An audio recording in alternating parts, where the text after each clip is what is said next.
नमस्कार, मैं हूं आरती राणा। आप देख रहे हैं जनता ब्रेकिंग न्यूज। आपने देखा था कि किस तरह से एक वीडियो वायरल हो जाती है जहां एक महिला एक व्यक्ति पर, दुकानदार पर संगीन आरोप लगाती हुई नजर आई थी और उसके बाद इनको अब क्या कुछ दिक्कतों का सामना करना पड़ रहा है, क्योंकि वो वीडियो इतनी ज़्यादा वायरल हो गई है कि हर व्यक्ति करनाल में तो कम से कम उसको जानता है।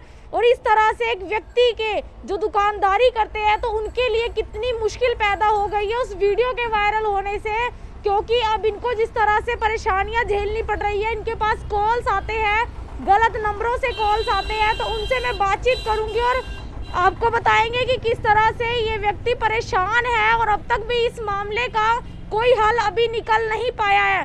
तो सर, क्या हुआ था और कैसे ये मामला इतना बढ़ गया? मैडम, ये तो वही बात है, इंसिडेंटली ही हुआ जो कुछ हुआ। मैं उस औरत को ना तो जानता था, ना मेरा उससे कोई मतलब है और ना मैं आज जानता हूँ। सिर्फ मेरे को ये पता है कि रायपुरा गांव की है वो और हरिजन कौम से बिलोंग करती है।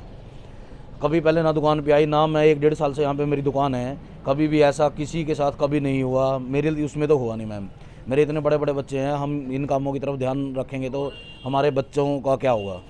लेकिन मैम जो ये हुआ है ना, इससे मुझे बहुत हरासमेंट हुई है, बहुत ज़्यादा हरासमेंट हुई है और मैं दुकान की तरफ बिल्कुल भी ध्यान नहीं दे पा रहा हूँ और मैं मेंटली भी डिस्टर्ब हो चुका हूँ। मैम, मेरा दुकान खोलने को मन नहीं करता। आज मैंने दुकान खोली है ये, लेकिन मेरा बिल्कुल, और लोग आके, आज सुबह भी एक लेडीज आई है, उसके भी कमेंट्स, मतलब पहले सामान देखना फिर उसके बाद ये बोलना कि क्या मेरे से फ्रेंडशिप करोगे। ये मैंने अपने दुकानदार भाइयों को भी 5-7 को यहाँ पे बताया, मैं ऐसे ऐसे मेरे पास कॉल आई है।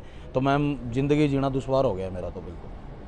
तो सर, उस दिन जो हुआ था वो क्या हुआ था मामला? उस दिन वो औरत कह रही है कि मैं 2 दिन पहले आपके पास आई थी, जबकि मेरे तो दिमाग में भी नहीं है कि आई थी। लेकिन वो तो जब इतना बड़ा मामला हुआ तब पता लगा हाँ आई थी ये। तो क्योंकि दिन में 50 लेडीज़ दुकान पे आती हैं, जो हमारा लेडीज़ का सारा दिन काम है, तो हम किस किस को ऐसे याद रखेंगे। अगर कुछ इशू हुआ हो तब तो आदमी याद भी रखे। लेकिन वो 2 दिन पहले आए, वो चाकू लेके चली गई। उसके बाद वो जब आती है तो आते ही वो बाहर से अपने जो उनका रिश्तेदार है उसको बुला के अंदर मारना पीटना शुरू कर देते हैं मेरे को। 1 घंटे तक उन्होंने मेरे को अंदर बंद रखा है, किसी को बाहर पता भी नहीं था भी अंदर कौन है क्या है। जब मैंने थोड़ा हुल्ला मचाया तो लोग भी बाहर आए हैं, तभी मारपीट बंद हुई है। और जो IBN 24 वाले मीडिया वाले आए थे, उन्होंने कवरिंग तभी शुरू करी है जब मारपीट बंद हो गई है। मीडिया का ये कोई वो थोड़ी ना है कि आप मतलब मौका प्रस्ती पे ही कवरिंग करो। उनको ये चाहिए था कि जब मेरे साथ वो मारपीट कर रहे हैं, मेरा सामान तोड़ रहे हैं, आप सामान देख सकते हो मैम, कितना सामान टूटा हुआ पड़ा है, आप इसको भी कवर कीजिए एक बार आपको दिखाएंगे कि उस दिन जब इनके साथ यहाँ मारपीट होती है तो आप सामान देख सकते हैं, ये सारा टूटा हुआ है। ये प्लास्टिक के बड़े बड़े कंटेनर जो होते हैं वो टूटे हुए हैं, जिसमें हम दालें वगैरह अपना सामान रखते हैं। तो यहाँ इनके साथ, आपके साथ बुरी तरह मारपीट, बहुत बुरी तरह मारपीट करी है मैम मेरे साथ उन्होंने। अच्छा, उसके बाद उन्होंने पुलिस बुलाई? उसके पुलिस हमने बुलाई है, उन्होंने नहीं बुलाई। वो पुलिस को नहीं, वो पुलिस को नहीं बुलाना चाह रहे थे। और मेरा फ़ोन भी उन्होंने ले रखा था, मैं अपने घर पे भी फ़ोन नहीं कर सका, ना किसी और का बता सका। मेरा फ़ोन भी उन्होंने आते ही मेरे काउंटर से उठा लिया था। एक प्री प्लान्ड केस था मैम ये। और आप उनकी एक बार इंक्वायरी करिए उनके गांव में जाकर, यहाँ पे जाके, तभी पता लगेगा कि वो एक बहुत बड़ा गैंग है। वो ऐसे फंसाता है, फिर अंदर ले जाके, अगर मैं उनके साथ अंदर समझौता कर लेता या उनको पैसे दे देता तो कोई केस नहीं था, कोई कुछ नहीं था। लेकिन जब मैं गलत नहीं था तो मैं कैसे समझौता करता, कैसे मैं पैसे देता। उन्होंने आपको यहाँ अंदर बंद कर रखा था? हाँ, उन्होंने मेरे को मेरे गोदाम के अंदर लेके गए थे, वहीं मारपीट करी थी। क्योंकि बाहर तो लोग देखते तो जरूर आते, और जब लोगों ने देखा तभी तो लोग यहाँ इकट्ठे हुए, तभी तो मैं बच सका।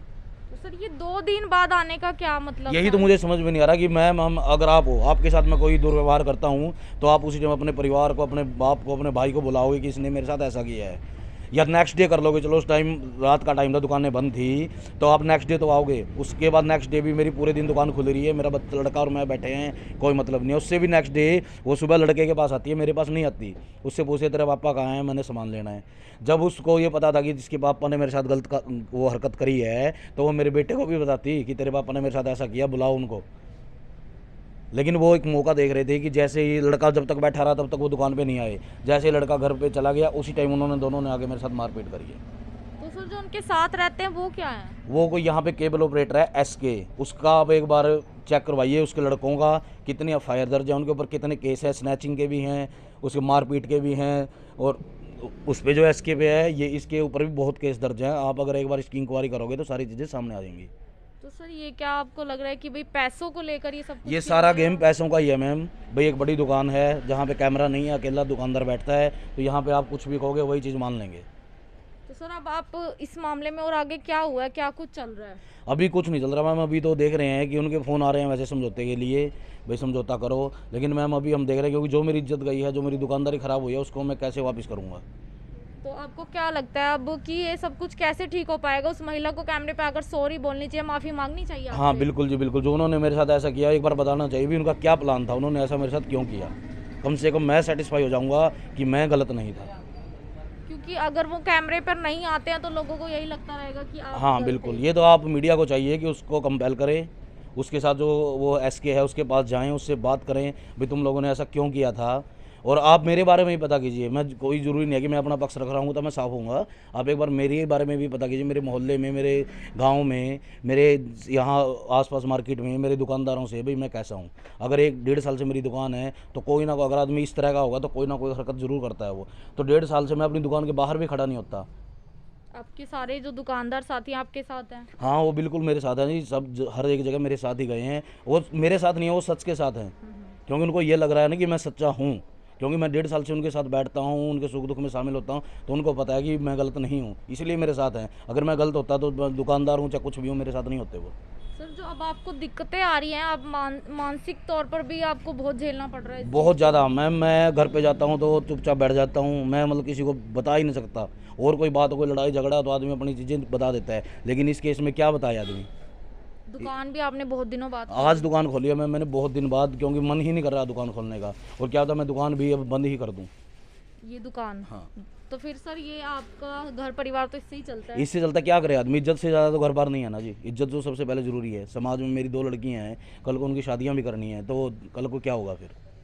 तो आप देख सकते हैं कि ये पूरी दुकान, ये पूरा शोरूम है जो ये कह रहे हैं कि मैं बंद कर दूंगा। किस तरह से एक व्यक्ति की यहाँ पर बदनामी हो जाती है। सिर्फ ये होता है कि वो महिला आरोप लगा देती है और डायरेक्टली मीडिया जब उसे कवर कर लेता है तो वो वीडियो किस तरह से वायरल हो जाती है। यहाँ पर महिला को भी सामने आना चाहिए। अगर कुछ इस तरह की बात है तो उनको इनसे माफ़ी मांगनी चाहिए। और सर आप राजीनामा के पक्ष में है या नहीं है अभी? मैम आदमी राजीनामा कर लेता है क्योंकि उसके ऊपर प्रेशर होता है समाज का, लेकिन कम से कम मेरे को निर्दोष तो साबित करो। राजीनामा मैं कर लूँगा लेकिन निर्दोष हो गए, भाई मेरा कसूर नहीं था, क्योंकि मेरा कसूर नहीं है। तो आप देख सकते हैं कि राजीनामा भी तब होगा जब ये साबित हो जाए कि ये निर्दोष नहीं है, क्योंकि इनका कहना है कि ये निर्दोष नहीं है। इनकी 2 लड़कियां हैं, आगे चलकर उनकी शादी भी करनी है, तो क्या कुछ एक व्यक्ति पर बीतती है आप देख सकते हैं। सर ये कॉल्स आपको आती हैं अब? हाँ मेरे पास आज भी एक कॉल आई है। एक मैडम आई थी सुबह, वो भी मेरे को मतलब कुछ इसी तरह की बातें कर रही थी, लेकिन मैंने अपने दुकानदार भाइयों को सबको बताया मैं ऐसे ऐसे बात हुई है। अब वो दोबारा जब वो फ़ोन उस पर कर रहे हैं तो वो कॉल भी पिक नहीं कर रही है। और तो क्या पता वो भी इस गैंग का कोई हिस्सा हो। मतलब गलत इंटेंशन के साथ आए थे वो भी? हाँ बिल्कुल आए थे जी।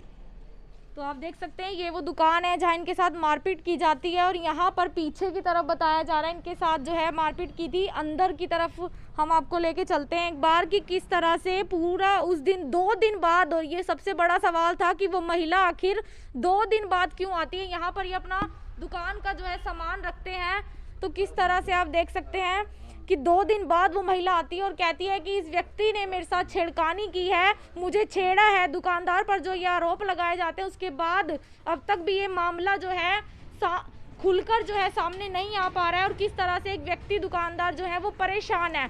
तो ये देख सकते हैं ये उनके बेटे हैं जो यहाँ पर ही थे, उसके बाद ये चले जाते हैं जब वो महिला यहाँ पर आती है। तो आप इस मामले में कुछ कहना चाहोगे? जी हम तो ये कहना चाहेंगे, जब अगर कुछ ऐसी बात होती तो सुबह मेरे को बताती भी, तेरे पापा ने परसों मेरे साथ ऐसी आपसे मिले हैं सुबह? हाँ बात जी, की है? उन्होंने मेरे से यही पूछे गए तेरे पापा कहाँ है, मैंने सामान लेना था, मैं अपने हस्बैंड के साथ आती हूँ भाई थोड़ी देर में। और जबकि उसका हस्बैंड मर भी गया है। हाँ, और अगर कुछ ऐसी परसों बात होती तो कल का दिन भी था, वो उससे अगले दिन ही क्यों आई और मेरे पास आई तो मेरे को पापा ही क्यों पूछे। ये भी कह सकती थी भाई तेरे पापा ने मेरे साथ कुछ गलत किया है या नहीं किया। तो मारपीट करने का कौन सा मतलब बनता था दुकान में। अगर कुछ ऐसी बात भी हुई थी तो कंप्लेंट लिखवानी चाहिए थी ना पुलिस स्टेशन में, तो यहाँ पे आके मारपीट थोड़ी करनी चाहिए थी। पुलिस भी आप लोगों ने बुलाई हो? हाँ जी, पुलिस भी हमने बुलाई थी। तो आप देख सकते हैं कि किस तरह से यहाँ पर ये पूरा परिवार आप कह सकते हैं कि परेशान है। तो मैं यहाँ पर एक सवाल करना चाहूँगी कि क्या हर बार पुरुष जो है वो गलत होता है, महिला गलत नहीं हो सकती? सभी से मैं यही अपील करूँगी कि इस मामले में अपनी राय दे कि किस तरह से ये बड़ा मामला करनाल सीएम सिटी से सामने आता है और करनाल में इस तरह से लगातार जो है वो वारदातें बढ़ती जा रही है। महिलाओं द्वारा भी पुरुषों पर गलत आरोप जो है लगाए जाते हैं। सिर्फ पैसों की चाह में हम कह सकते हैं। तो सभी से अपील रहेगी, खबर को देखें, खबर को शेयर करें, और बड़ा सवाल यही रहेगा कि क्या हर बार पुरुष गलत होता है। सभी से अपील, खबर को देखें, खबर को शेयर करें। मैं आरती राणा, सहयोगी अमन ग्रोवर के साथ करनाल से आप सभी के साथ लाइव। धन्यवाद।